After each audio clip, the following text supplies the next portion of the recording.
not him. The dictators are killing in one day 120 people, putting 9,000 people Oromo in the jail. You don't have an answer for this thing. Let me tell you, you can Google it. You don't lie, Google it. No, internet is not lie. Google it. Ta. Mikaina. Alit no atum tumale.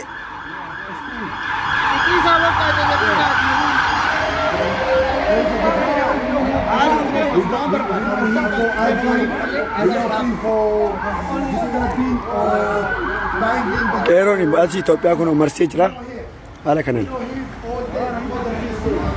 No. We just need our answer. Someone video them. Up here. Hey, yo! Don't do a video. Stop. Don't do it.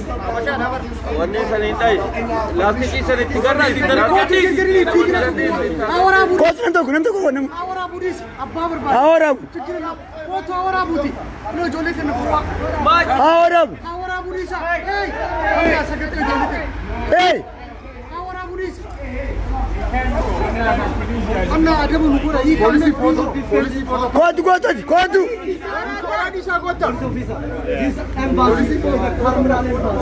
Koda.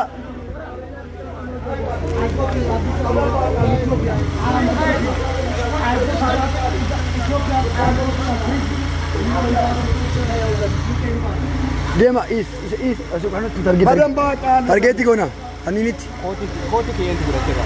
man atkota ya goti Koti na pure.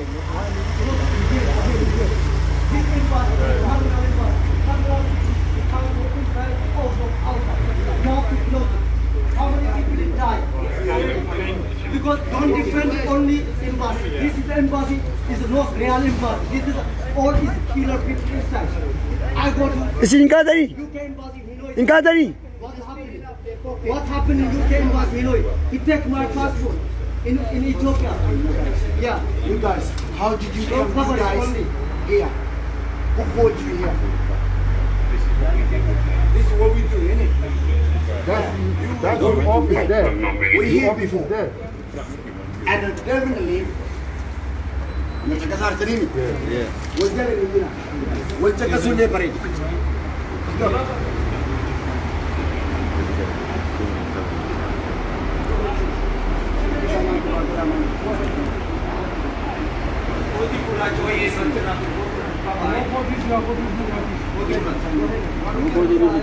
ati kodi bota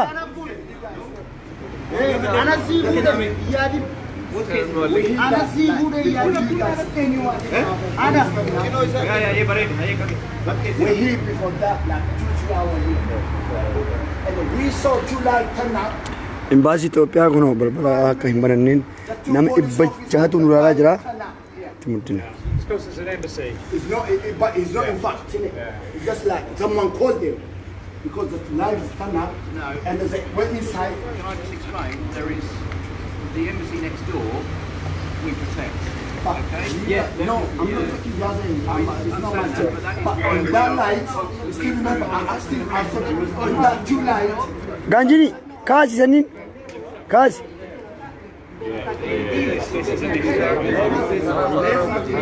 humna barbachisa Well, ladies and gents, right, I'm Inspector Streeter. I'm the duty officer for around here. Okay. So anything that happens here is my responsibility. I'm going to facilitate your process. ero london hala kanan itti mudda jirani kuno embassy Ethiopia qawani jirani akuma argartan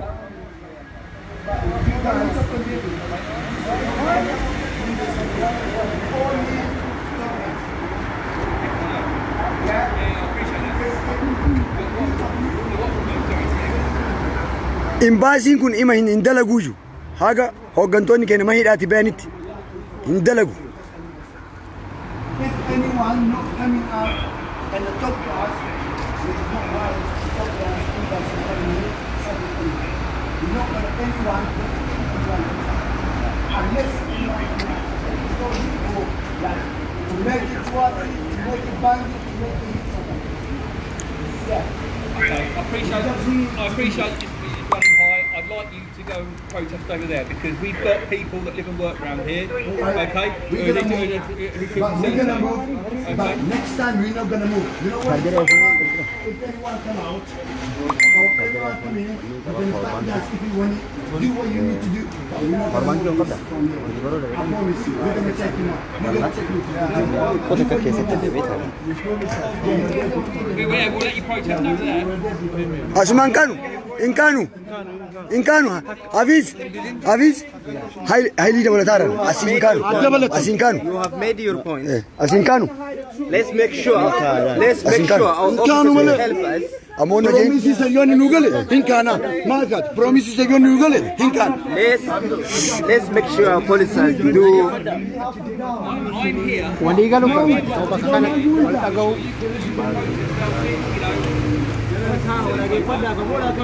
Kasi sini kasi. Sebenarnya. Nah isi main ni. Isi main. Nu rafne? Rafu dufte.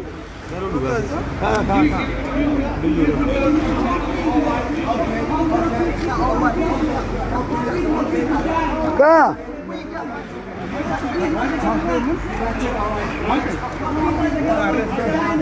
Ka. Saat diri batin.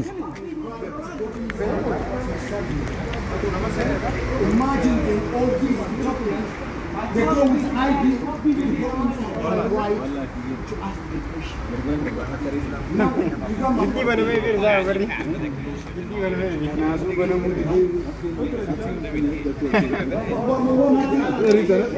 Ela namtak imbaasiin kun haga hoggantoonni keenya mana hidhaa bayanitti haga waraanni Oromiyaa keessaa bahutti dalagaa takka dalaguu hin danda'u. I'm afraid if you vote there, if you put the next.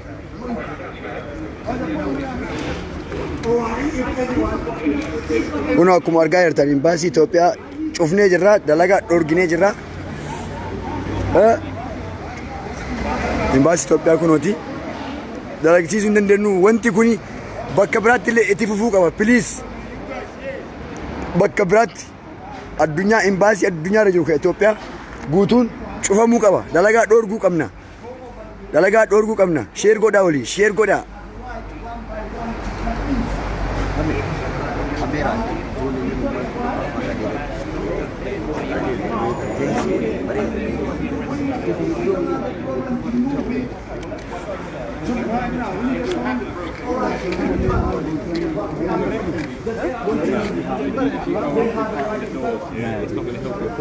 You understand? If you do it from there,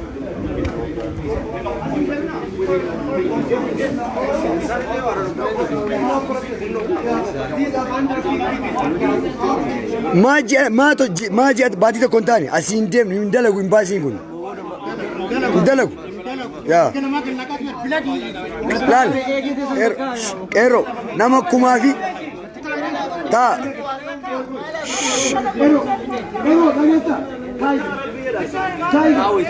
Taa.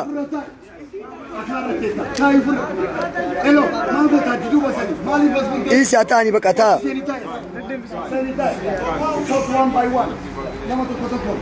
Speak to them one by one. Qayyoo. Qayyoo.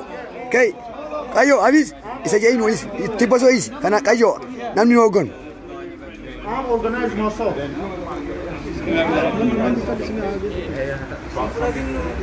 Qeerroo nama kumaa fi ila dhaamsa dabarfannaa mi'am nama kumaa fi 500 lulaalaa jira imbaasii addunyaarra jiru bakka hunda akka dalagaadhaaf dhaamsa dabarsa. Arraan dhiigaa obboleeyyan keenya irratti namummaan takkaleen imbaasiin takkaleen imbaasii Itoophiyaa biyyuma feete jiraatu dhiigaa ilmaan kee obboleeyyan keenya irratti dalaguun man jirre isaanis Oromoo qaban isaanis dhaabuu qaban dalagaa bakka jiranitti dhaabuu qaban fakkeenya lulaallatanii isaanis bakka jiran namuu imbaasiin biyyuma feete keessa jiraatu dalagaa dhaabuu qabu hanqara rakkinni Oromoo hiikkatu dhiigni obboleeyyan keenyaa bakka harkatuutti dhaabuu qaban. dalagaa onni jaamuun jirtu kana booda nuti isaan diigaraamna ulaa isaanii irraan kaanu isaanis akka itti jala kanaa laallatan haga jawaan doktor argatu. Warri akka darbatan stop it guys. Ila warri waa darbatan yaa keessattuu. Ajeetan wanna halkan. Ammanis hariisan. Yeah, wanni nu jennuun ilmaan Oromoo ka biyya alaa jirtan keessattuu Awurooppaa garaagaraa keessa jirtan imbaasiin tokkolleen dalagaa dalaguu hin qabu. Imbaasiin kunin dhiiga ilmaan Oromooti irratti qoosaa jira. Isaan wanni nu as jiraniif imbaasiin Itoophiyaa nu tajaajiluuf malee mootummaa Itoophiyaa tajaajiluuf miti. Kanaafuu ijoolleen biyyoota Awurooppaa garaagaraa biyya addunyaa garaagaraa irra jirtan imbaasiin dalaguu hin qabu. Dalaguu hin qabu cufuu qabna. Hanga dhiigni ilmaan Oromoo haqa isaa argatutti hanga hidhamtoonni Oromoo hiikamanitti haga hidhamtoonni siyaasaa Jawaariin dabalatee Baqqalaa Garbaa dabalatee haga hiikamanitti nutilleen wanti nu dalagnu hin jiru. Maaliifi dalagnee maal goona? Nami keenya hidhamaa jira, nami keenya du'aa jira, qabeenyi keenya saamamaa jira, dhugaan keenya dhokataa jira. Ijoolleen amma UK jiraattanii as bakka kana hin jirre bakka dalagaati maal gootan sinii galee kanaafiyyuu dhiiga keenya falmachuudhaaf wantoota dhiiga keenya jigsan tokkoffaan imbaasii Itoophiyaati kan dhiiga keenya dhoksa kan dhiiga keenya nyaata warra Habashaa tajaajila Oromoon tajaajilan waan Oromoo fakkaatu hin qaban imbaasii keessaa akka jiruun Habashaa bakka bu'an warra naftanyaa bakka bu'an kanaafuu imbaasii Itoophiyaa bakka jirutti cufamuudha qaba dalagaa dhaabuu qaba. Jibdootaa fi hattoon yoomiyyuu galman gahanii qabsoon keenya yoomiyyuu ifaa nun hin injifanna dhugaadhaan hoogganamna tarsiimoo qabna hin injifanna yoomiyyuu duubatti hin jennu. Nama 1700 laalaa jaa isin hundi keessan sheer gataa Oromoo addunyaa guutuu imbaasii Itoophiyaa dalagaa akka dhooggan sheer walii godhaa kun akkuma argitan qeerroon London guyyaa har'aa uggura imbaasii Itoophiyaa irratti uggura gatee jira. Amma booda imbaasiin Itoophiyaa haga hooggantoonni mana hidhaati ba'anitti haga waraanni Oromiyaa keessaa bahutti imbaasiin kun hin dalagu hin eeyyamnuuf illee asiillee hin galu. Tarkaanfiin kun London qofa ta'uu hin qabu. Addunyaa irratti deemuu qabaa akkasi.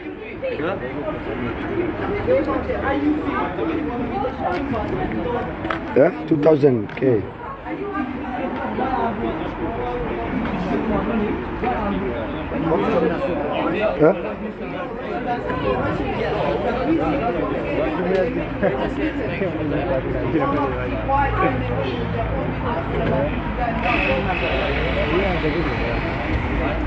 Korban kennu qaba.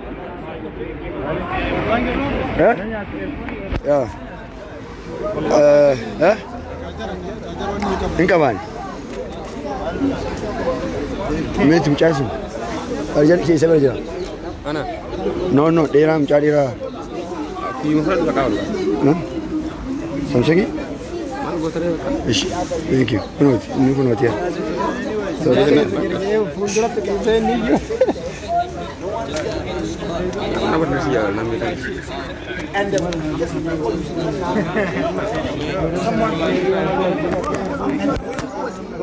Benar surat sih kan boleh. Thank you.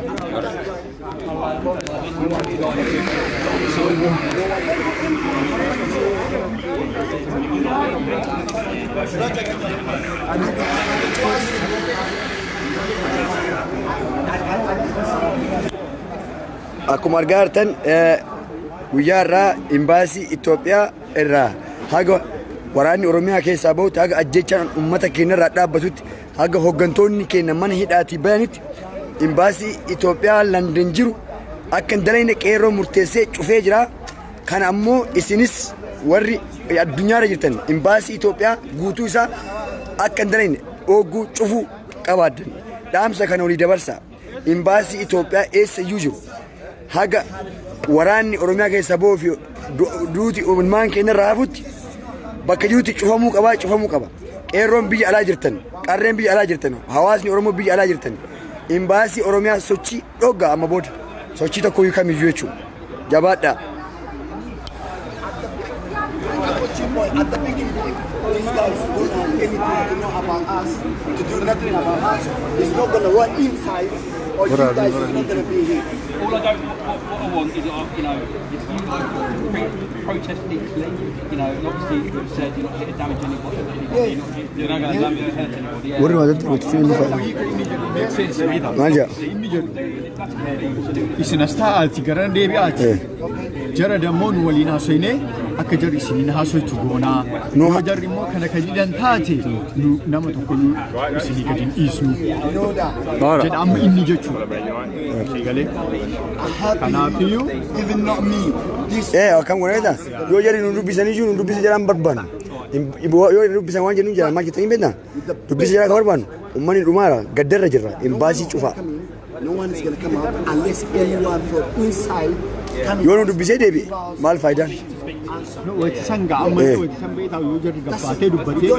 Walingalani walingalu jari nu mo kabate dubate. Mirga arganna da alam. Yeah. One is from England. In one day, 500 people put in jail, and the 200 killed them. What are you gonna do? Yeah. Gamme. The only thing. Me salitas gabbe semminga. Fakawli na sinje.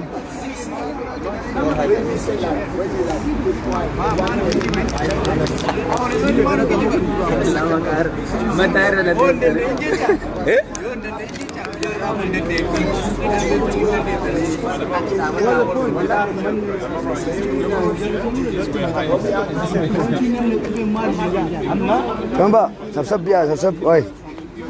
Rifachisu cero jirtu yenu. Kero. Kero. Kero. Jirtu. Jirtu. Jirtu. Baka. Banne jirra mana?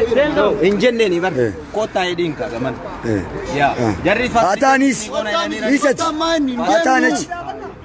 Tabuso amma tu mshekart. Baka. Aye.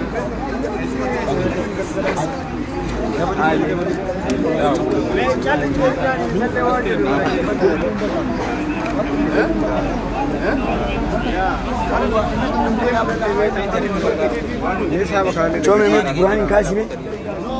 Mar bakat ini rafni. Yani kam. Ini macam apa? अच्छी जगह थी मैं मैंने सेने ऐसे हम तेरे नमस्ते आइए हम यार सुबह के नराफू में यानी हम शावर आउटे गाड़ हम किया तो गाड़ ना सब राफू में माल जे वायर तुम्हारा वो कोडी गला गो बगति बेसो ये दुखा है वांट पर अम्मा नमनी अम्मा हाफिज तसगबो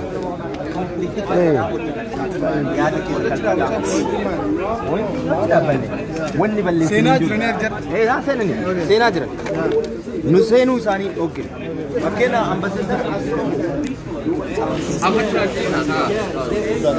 ara kanan qeerroon kuno balbala cuftee jirti hin banamu hin dalagamu imbaasiin kun ammaan booda hin banamu. I understand that, but when people are looking to torture you, don't. Okay?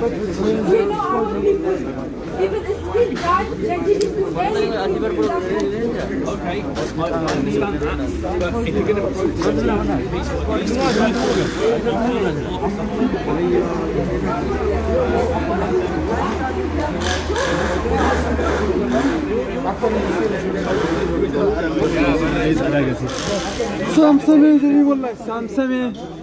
Samsame jira.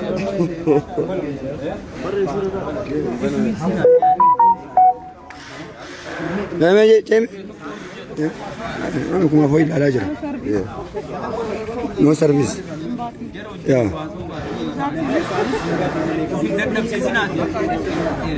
हमारी महिला पर खाना वाली आसान मेरे को लग रहा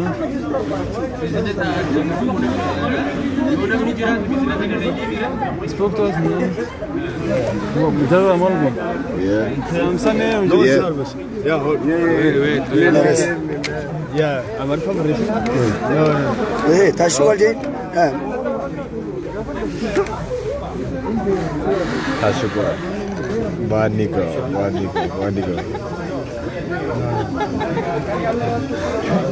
Je Ethiopia embassy onu yakazi.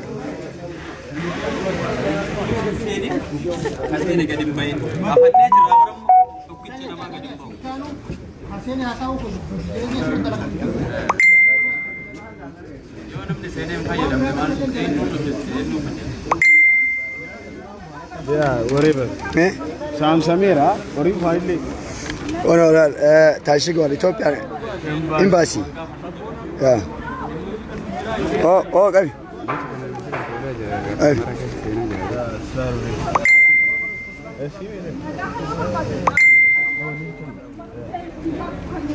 VISE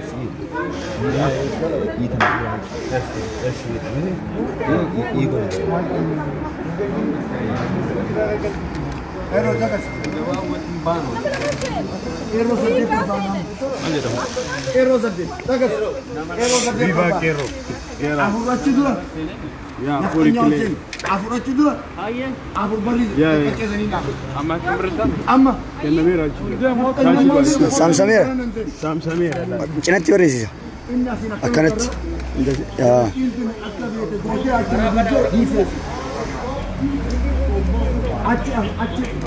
bakka lamaan sanamaan achi afur as afur blok itti gon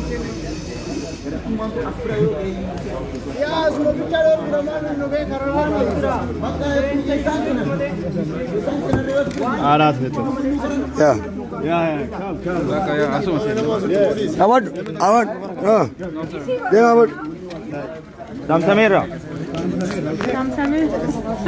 Ela kuno Ethiopia embassy yeroo ammaa kana saamsamee jira qeeroodhaan saamsamee jira እዚህ ጋር ደግሞ በአማርኛ የኢትዮጵያ ኤምባሲ ለንደን ላይ ያለው ኢትዮጵያ ኤምባሲ ታሽጓል ይላል እዚህ ጋር ቪቫ ቄሮ ኖ ሰርቪስ ኢትዮጵያን ኤምባሲ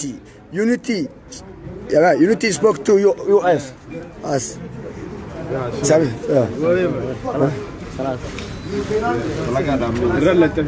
no service today haga justice erganu Pare siya ambrale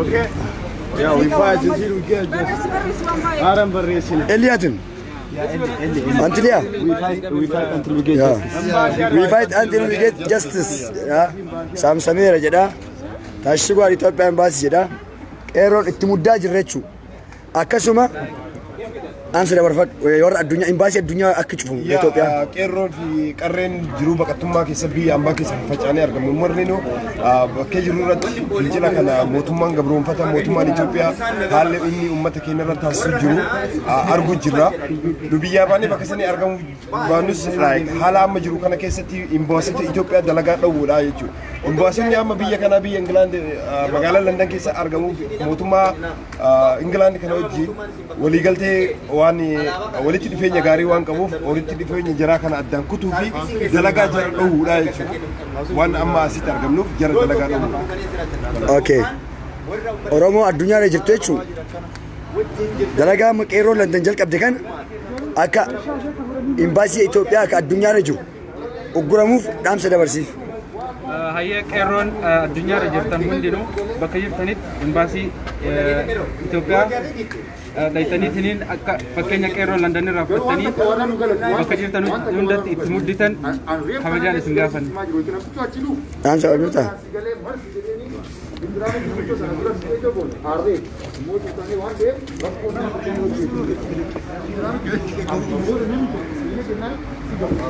Asii kun oppoorsoon karaa cuftee imbaasii Itoophiyaa haala kanaan jira.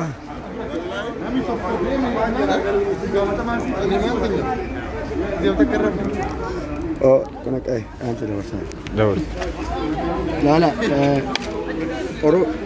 Oromoon addunyaa irra jirtan hundi keessanii jechuudha guyyaa har'aa kana labsiin qeerroo Londoniin labsamee jira akka Oromoo addunyaa guutuudhaaf imbaasiin Itoophiyaa kan addunyaa jiru guutuun isaa guyyaa har'aa irraa jalqabee bakka jirutti biyya dimookiraasiin jiru keessatti ugguramee haa oolu har'a irra haga waraanni Oromiyaa keessaa bahutti haga ajjechaan ilmaan keenya uummata Oromoo irraa hafutti sanitti asii haga hooggantoonni keenya mana yaalaatti bayanitti imbaasiin Itoophiyaa tokkichi tajaajila kennuu hin qabu. Imbaasiin Itoophiyaa asii tajaajila dhaabne jechuun dhiibbaa guddaa waan uumamuuf akka qeeroo Londonii fi akka qeeroo warra Minisootaatti warri Kanaadaa, Awustiraaliyaa, Awurooppaa guutuu keessaa jechuun imbaasii Itoophiyaa uggura guyyaan labsamee jira. Kanaaf jabaadhaa imbaasii Itoophiyaa sochii orgina tajaajila tokko kan goonaa itti aansu ammallee warri UK jirtanii nurra haftan Oromoon koota asitti ol geenye imbaasii kan hin bulla guyyaa torbaan buruu mana torbaan lama bulla haga deebiin uummata Oromootti nu deebi'utti gaafiin keenya deebi'uu argatutti asiin deemnu akkasuma imbaasii Itoophiyaa addunyaa guutuurra jiru uggura labsii labsamee. Yes sir. Yes sir.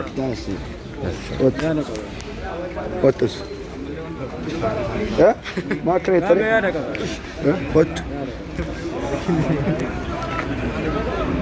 Imbaasii akkuma itti cufamatti osoo jiru imbaasiin kun cufamee jira hojiin ala ta'ee jira garuu hojiin biraa kun eeggatu uummata zombii nu keessa jiru kan nu nyaatu san meeshaa majarri qabatanii ittiin nu nyaatan san nullee meeshaa san sirreeffannee nullee zombii kana ofirraa nyaatuun waan nurraa eeggamu yoo zombii kana nu nyaatu haqni nu nyaatu hodhu filidhiibi dhimma dhumanna malee zombiin kun baay'ataatumaan nu deeme so zombiin kun humna godhatiin tokko taanee tokkummaadhaan jaalala zombii kan ofirraa jiisuu qabnaa isiniin jedhu.